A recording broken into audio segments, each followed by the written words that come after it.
千山天高海阔中，静看风转动，云起暗涌。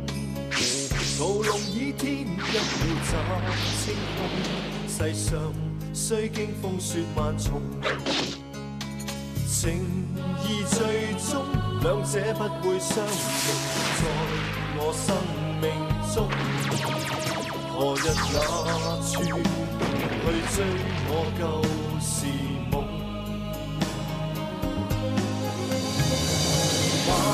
在千世誰忘憂，號令世間天讚頌，誰能去分正邪？從一而終，名利超越流光，怎帶進夢中？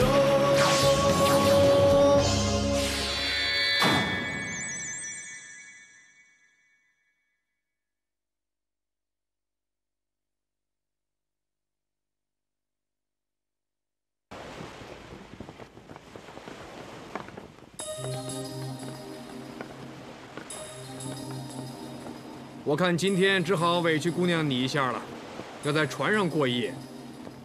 在船上过一夜没问题，可是我有一个条件。你又想耍什么花样？我们有位珠儿姑娘不是在船上吗？我要她过来伺候我。你凭什么让我伺候你？你想舒舒服服的在这里睡，还是回柴房睡啊？还是乖乖的替我磨磨吧。哎呀，你这个臭婆娘！阿牛哥不在，你就这么对我？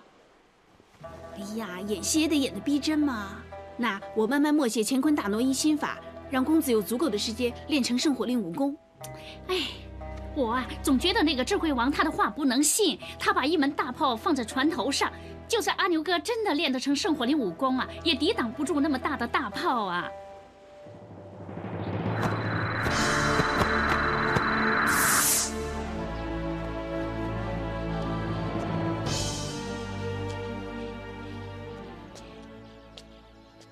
无忌哥哥，你练得怎么样？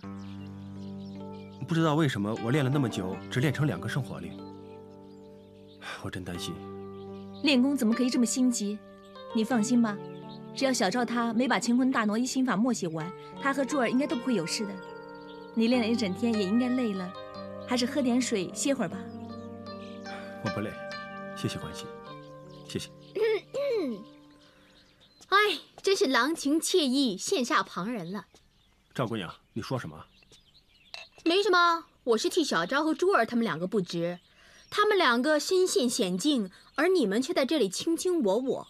赵姑娘，你误会了。是啊，其实我们2个只不过是……只不过是两小无猜，青梅竹马嘛，对不对？如今大敌当前，你们2个不进去帮我就算了，还在这妨碍他练功。你们不是想跟着那些波斯人回去养猫吧？你也是啊，乾坤大挪移心法再长也有个限度，总有一天会默写完的。拜托你专心一致，练好你的圣火令武功，不要连累珠儿跟小昭啊。是前辈。你们2个还站在这儿，还不快跟我进去布阵？布阵？什么？你们只是默写出几行心法，就想跑到船头透透气？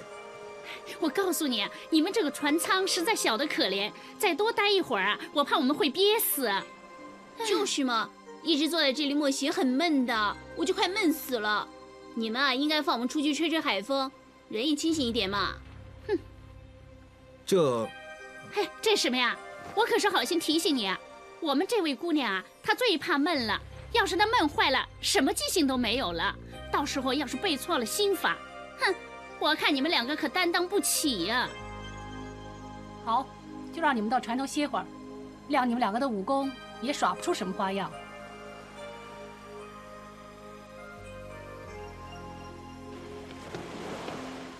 你们歇会儿就回去继续默写心法，不要装神弄鬼。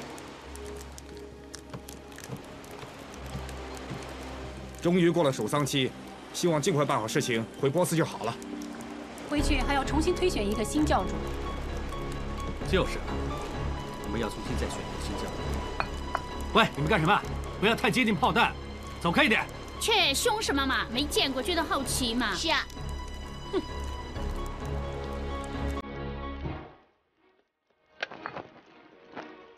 你们两个在那干什么？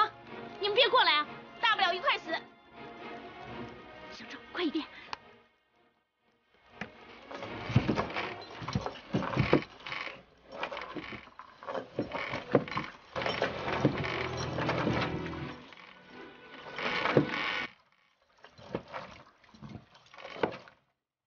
你们想干什么？就算你们抢了船，你们也休想跑得掉。我要你那个破船来干什么？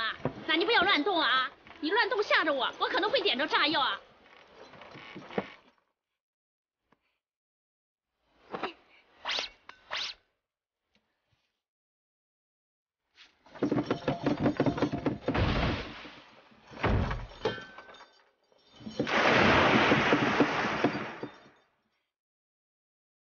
就此理！你们以为毁了大炮就可以跑得掉吗？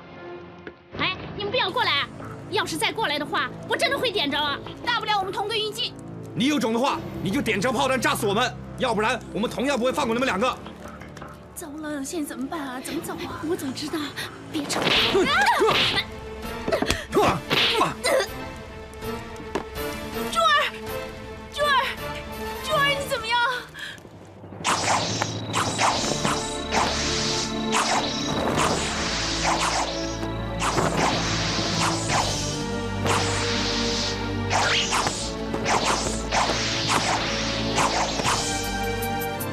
无忌，你的确是一个练武奇才，看来生活令的武功，你已经掌握的差不多了。我已经练成第5个了，只要我再练成第6个圣火令，应该可以对付那2个宝树王。不得了了！怎么了？外面来了很多波斯人，正往我们这边来。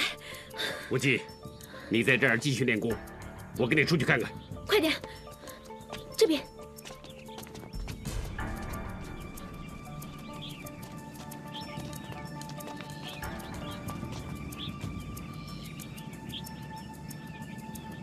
小乔，珠儿为什么会这样？哼，你们太狡猾了！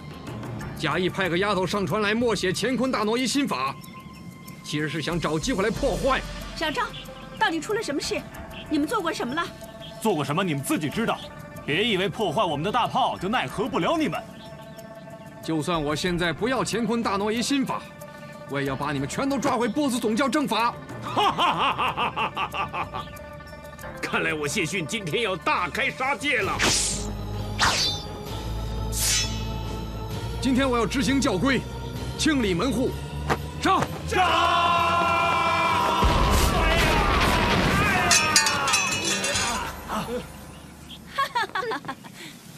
怎么样？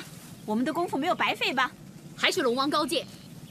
喂，如果你们想找死的话，今晚放马过来。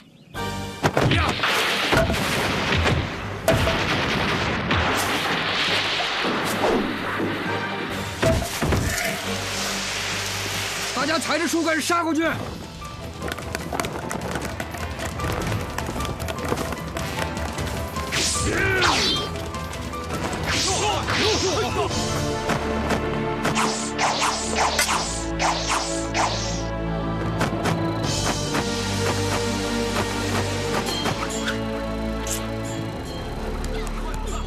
我绝对不能分心，我一定要尽快练成圣火令的武功。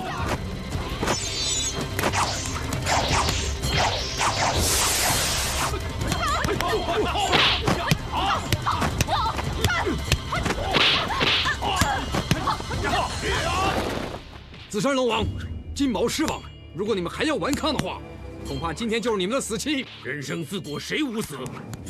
只要死的有价值，多死几次又何妨？那你休怪我心狠手辣了。杀！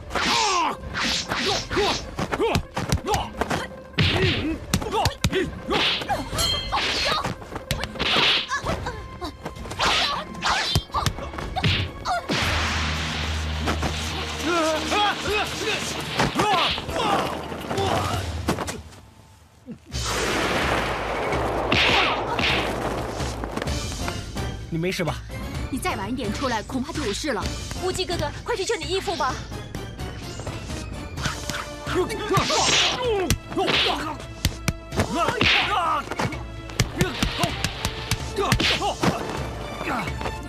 小子，识相的把圣火令交出来！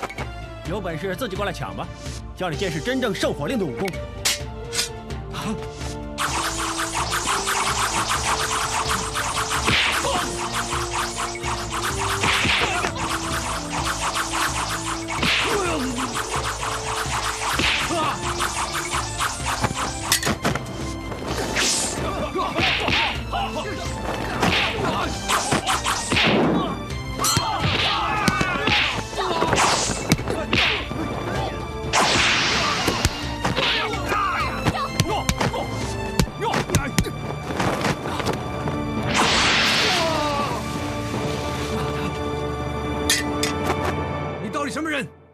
为什么你会有圣火令武功？实不相瞒，在下正是中土明教新任教主张无忌。你就是张无忌？武林至尊，宝刀屠龙，号令天下，谁敢不从？一天不出，谁与争锋？无忌，就让他们见识一下屠龙刀倚天剑合璧的威力吧！今天就让你们见识一下，我们中土的武功，并不是你们想象中那么简单。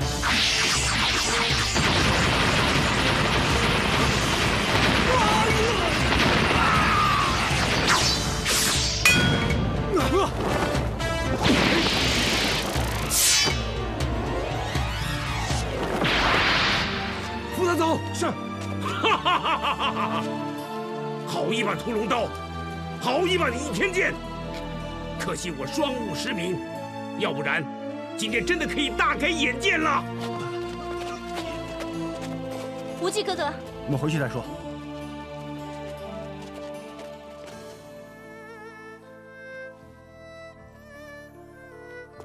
珠儿伤势怎么样？他应该是在毫无防范之下，遭人重杖袭击，以致他的体内经脉尽受创。都是我不好，要不是我……别傻了，要不是你们破坏了那门大炮，我们可能变炮灰了。珠儿会不会有事啊？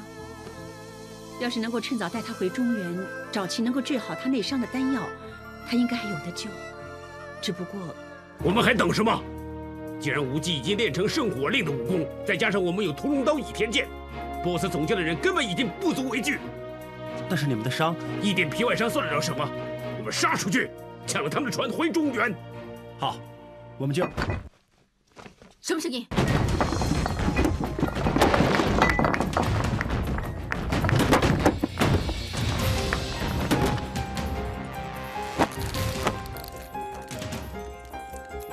什么味道？是火药，义父。你们的头降不降？不降就烧你们！你的头才降呢！汉语乱七八糟的，简直笑死人！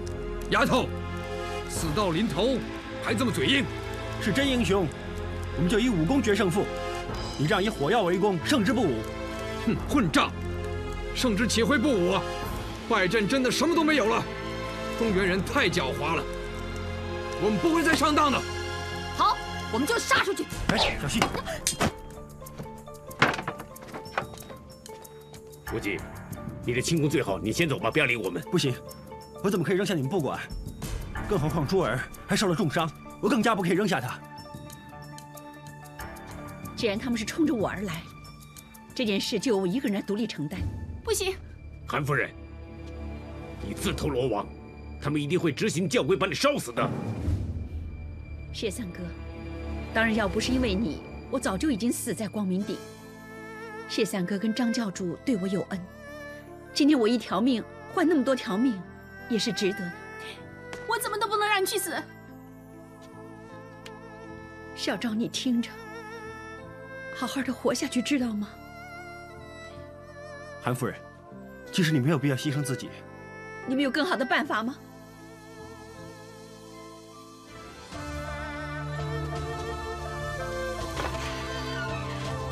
智慧王，你今天无非是想带我回去治罪，我跟你走，但是你要放了他们。好，你甘愿受死，就慢慢走过来。可是别耍什么花样，否则我们立刻把炸药引爆。不要啊！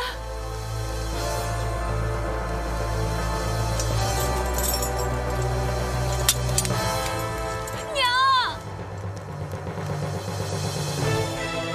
你是戴启思的女儿？不是，我是他女儿，是他和银叶先生、韩千叶所生的女儿。这是我娘传给我的七彩宝石指环，代表波斯总坛圣女的身份，由此证明戴启思就是我娘，千真万确。好，你过来。小昭，公子，我不能不理我娘的，你让我去吧。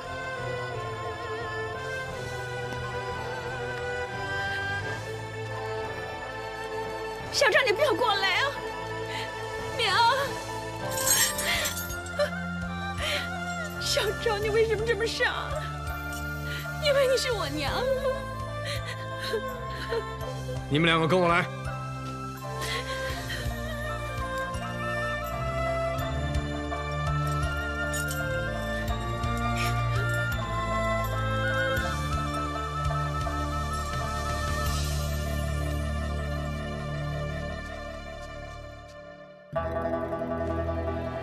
弓箭手还在外面，小昭和韩夫人被他们带走，不知道现在情况怎么样。真没想到，小昭是韩夫人的女儿。怪不得，我总觉得戴启思和小昭好像有点关系。现在回想起来，当日小昭扮成丑女混进光明顶，就能够事先知道密道的入口，看来一定是韩夫人派她去，想盗取乾坤大挪移心法。无忌哥哥，你还记不记得在陶然山庄的时候，小昭被金花婆婆就是被韩夫人抓去，我们还以为她想逼小昭说出谢前辈和屠龙刀的下落，原来他们母女俩是串通的。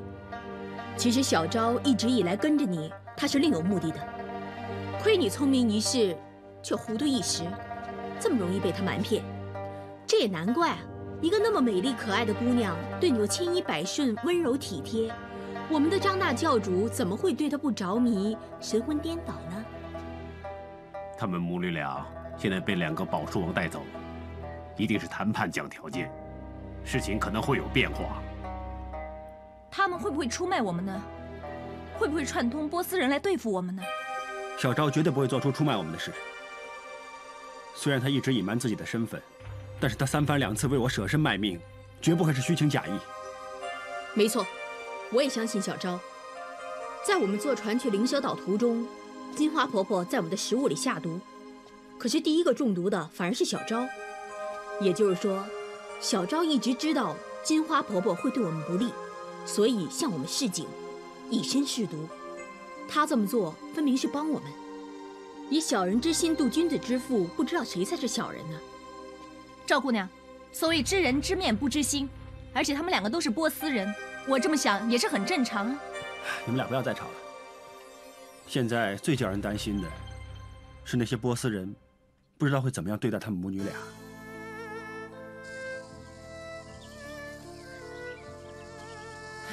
小昭，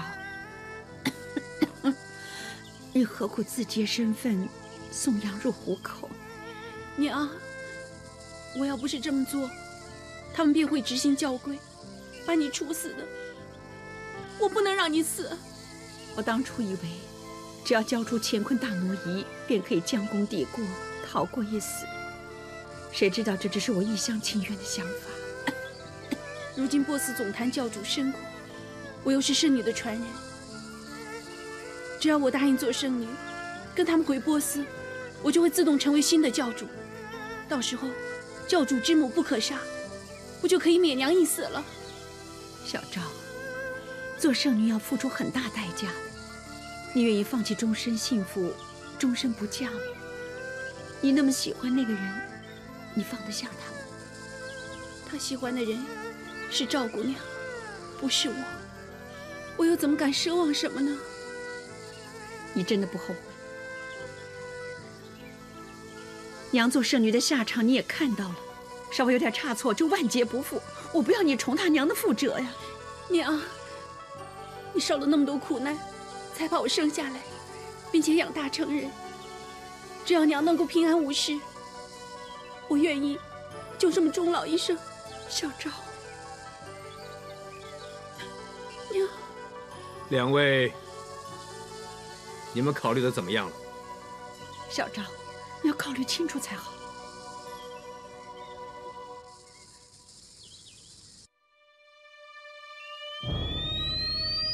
这是撤退的信号。我们撤退。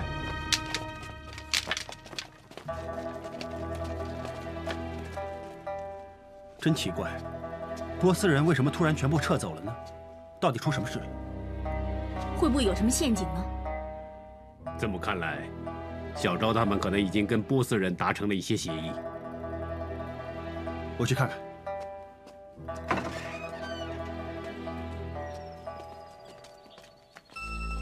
小昭，小昭，你没事吧？我没事，放心吧，波斯人不会再来找你们麻烦了。小昭，你娘呢？你们都饿了吧？我去做饭给你们吃。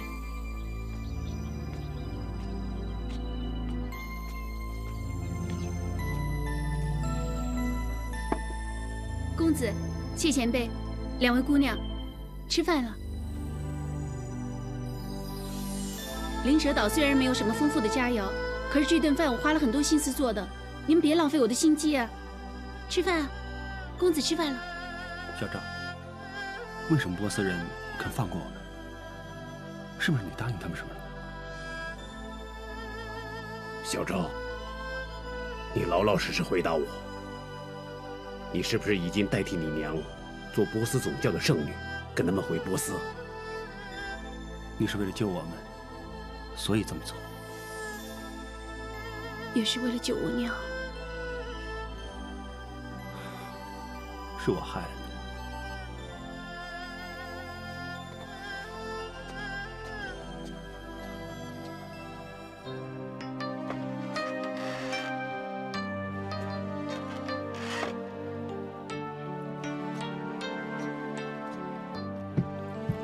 公子，我服侍你洗礼。你已经是圣女的身份，波斯明教的教主，怎么能再让你服侍我呢？今天是我最后一天服侍公子，以后我们就相隔千里，后会无期。就算我想服侍你，也不可能了。就让我再服侍你这一次吧。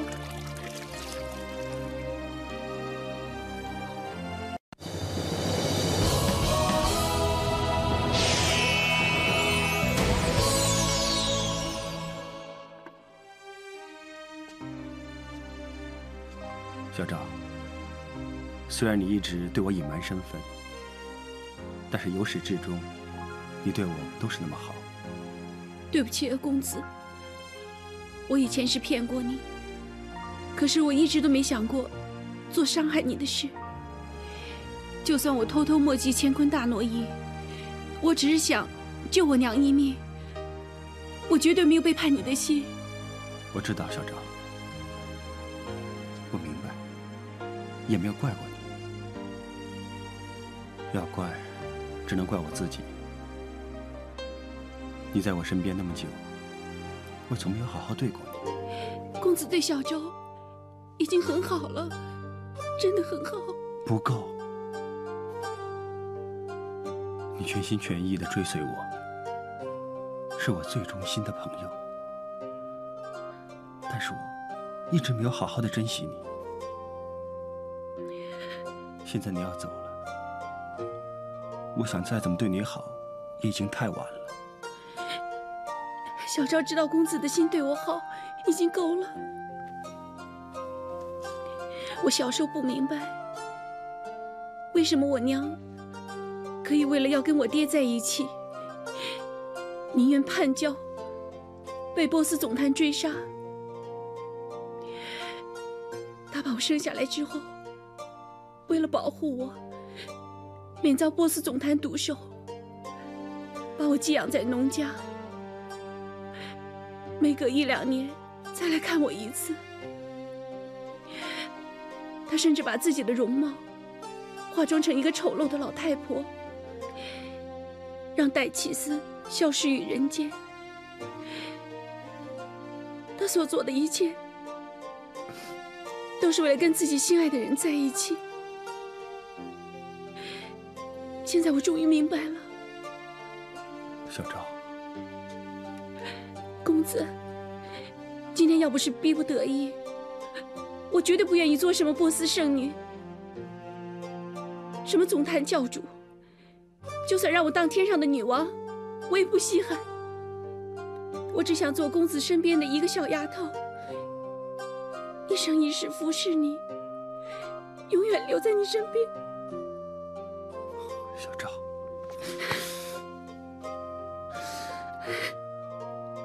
要是你不愿意走，我现在拼死杀出去，赶走波斯人。如今波斯人学聪明了，他们把我娘扣留着，我不能不答应他们。公子，你以后不要再记挂着小昭了。赵姑娘对你情深意重，你们2个才是最相配的一对。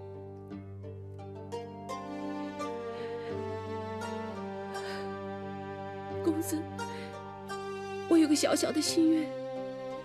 你说，我一定会帮你达成心愿。你可以亲我一下吗？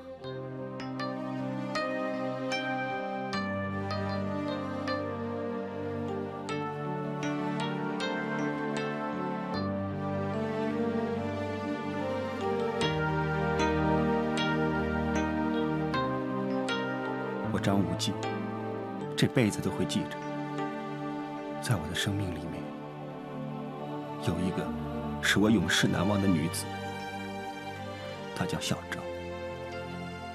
公子，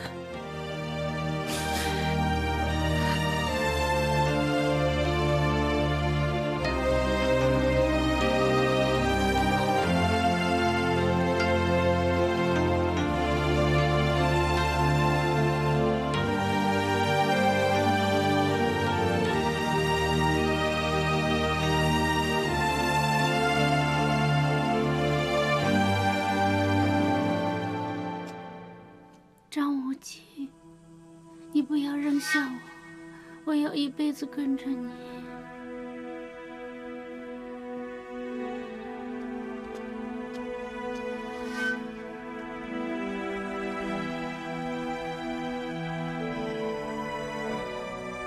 如果是你，你会不会永远离开无忌哥哥？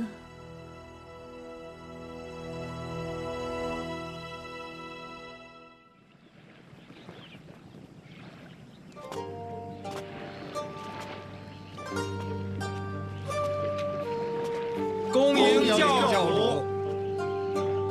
公子，我该走了。那6个圣火令本来就是中土明教所有，现在就交给公子保管。我已经吩咐人留下1艘船给你们离开灵蛇岛。小昭，离别在即，你还是处处为我着想。我只是希望公子平安回到中原，只可惜小昭不能追随你左右。小昭，我回到波斯，会每天为公子祈福，但求公子身体康宁，万事如意。小昭，你身在异域，要好好的保重。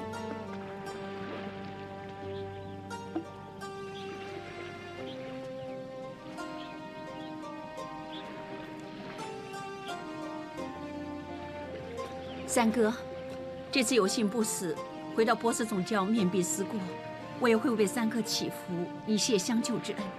戴启思，珍重了。但愿有生之年，我们能够再见。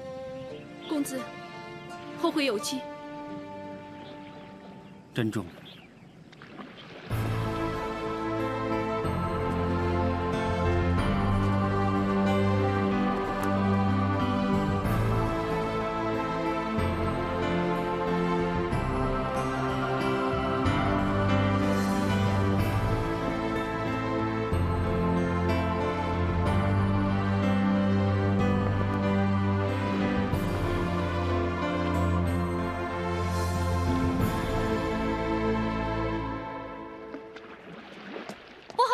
忌哥哥，珠儿的伤势又恶化了。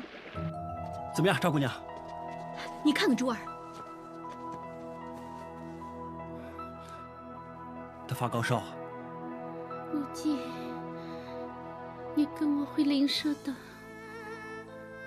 大不了我自废武功，变成以前那样。阿牛个人挺好的，他不嫌弃我丑，也肯娶我。你是不是有点后悔当初那么对我啊？珠儿相中垂危，还一直惦记着要嫁给你。张无忌，你真是艳福不浅啊！无忌哥哥，救人要紧。无忌，珠儿的伤势怎么样？其实珠儿她不至于有性命危险，但是她伤势一直都很不稳定，实在不适宜舟车劳顿。我看我们暂时还是要留在岛上面，等到珠儿的伤势有点好转，才能够启程回中原。这也好，灵蛇岛上应该有医治珠儿的草药，等她的伤势好一点，我们再做打算吧。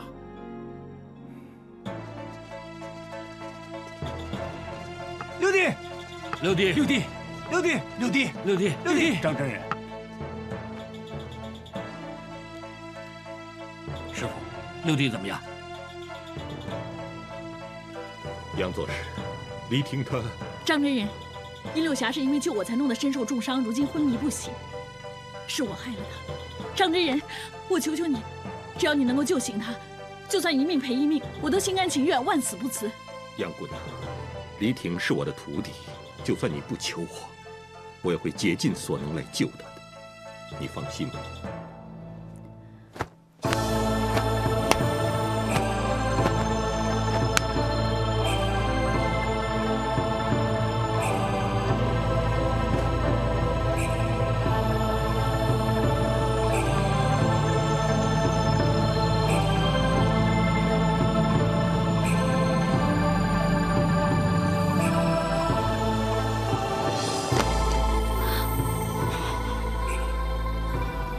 贫道已经尽力了，我输了真气到他的体内，就像泥牛入海，毫无起色。真气只能够保住他的性命，至于他会不会醒过来，就要靠他个人的意志了。如果他在半个月之内还不醒的话，贫道真的是无能为力了。师傅，六弟他生命有始有终，有富归无，生死循环便是道。只不过黎婷正值英年，未免……希望他寿元未尽，能够逃此一劫。不会。不要再难过了。殷六侠平生行侠仗义，为人深情，也许上天不忍心就这么让他死。爹，女儿有个心愿，希望您能成全。有什么心愿你说。女儿要和殷六哥成亲。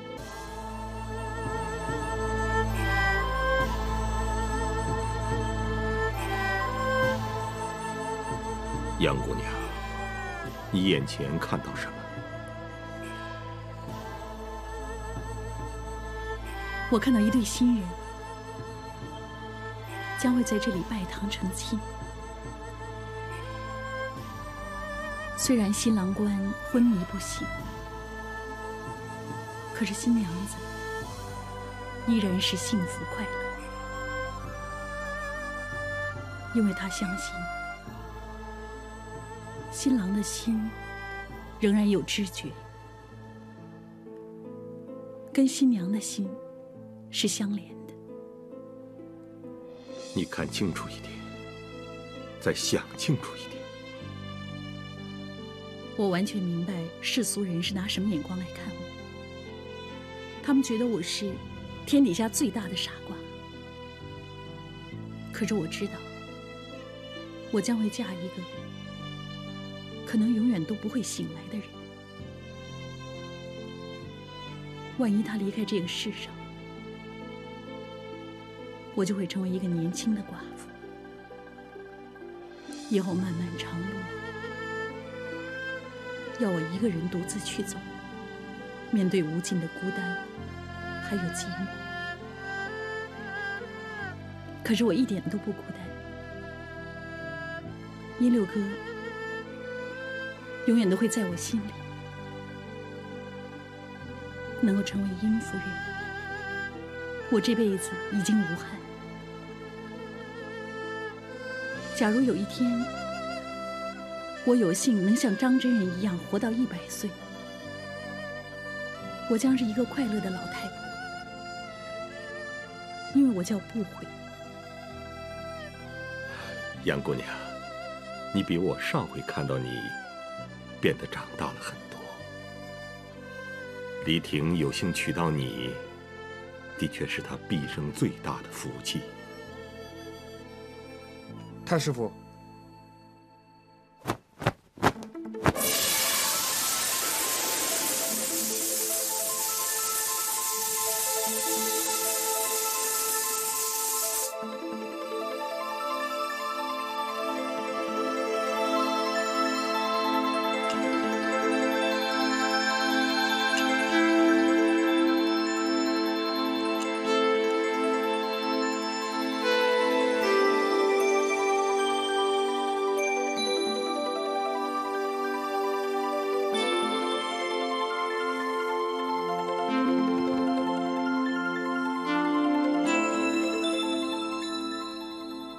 六哥，今天是我们成为夫妻的好日子。今晚太师傅很高兴，连我爹也喝了很多酒。外面每一个人都替我们开心，我知道你一定也很开心。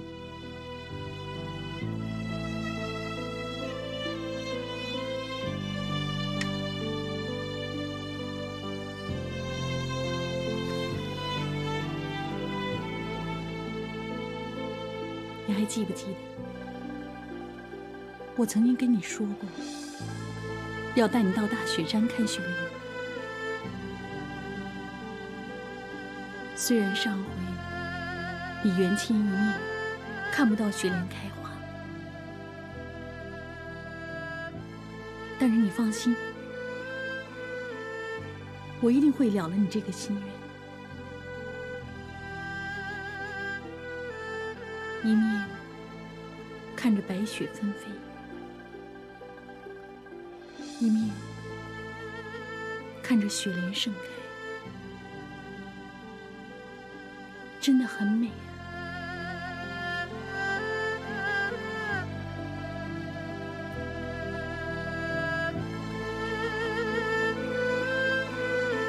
我们终于能够在一起了。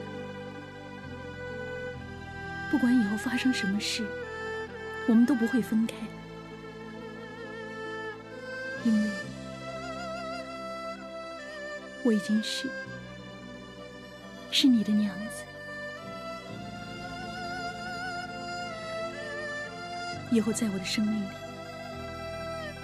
只要有你，就已经是最大的幸福。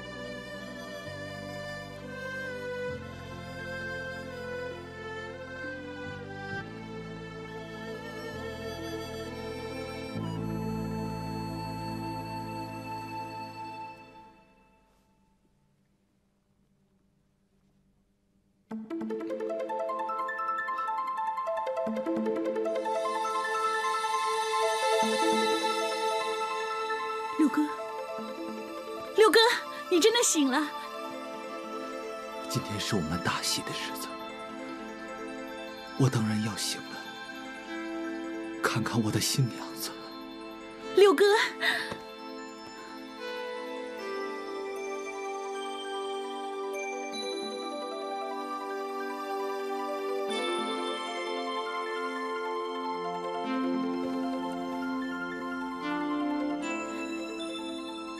六哥，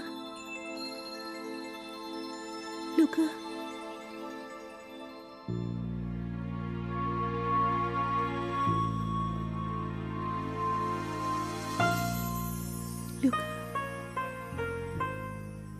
你的心里有我，才会走进我的梦中。就算你这辈子不会醒，我们也可以心灵相通。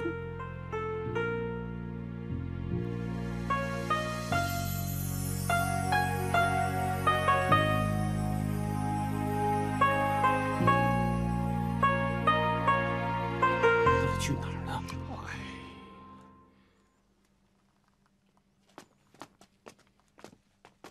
怎么样？有没有找到六弟和六妹啊？我们找遍整个武当山，都找不到不悔和殷六侠，他们到底上哪儿去了？你看六妹会不会带着六弟一块儿去寻情啊？啊，六弟还是昏迷不醒，六妹一个人带着他，应该不会走得太远。师傅，我们下山去追好吗？好。子非鱼，焉知鱼之乐呢？我真的不明白你们为什么认为不悔带走黎婷是一件坏事呢？张真人一言惊醒，如果不悔要寻情，他不会开开心心地嫁给殷六侠。我们拿世俗眼光看他，实在太杞人忧天。有情人自有他们的天地，随他去吧。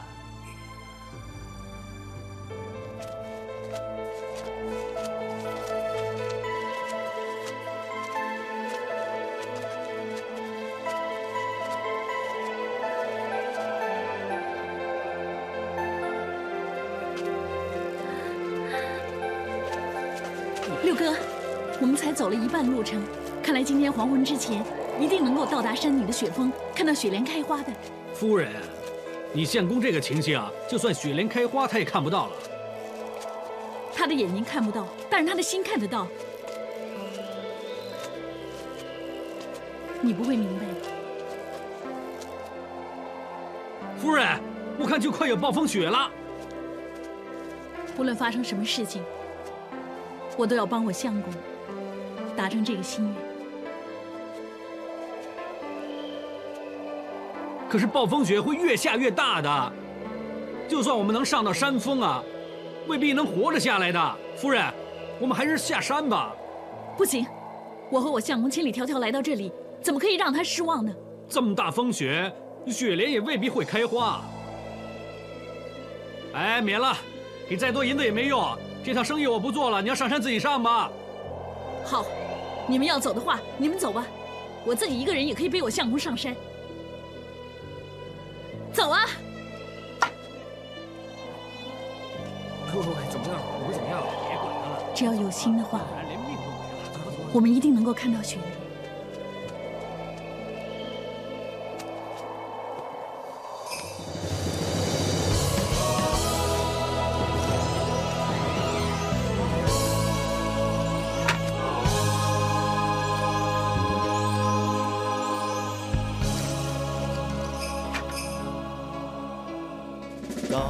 千山天高海阔中，静看风转动，云起暗涌。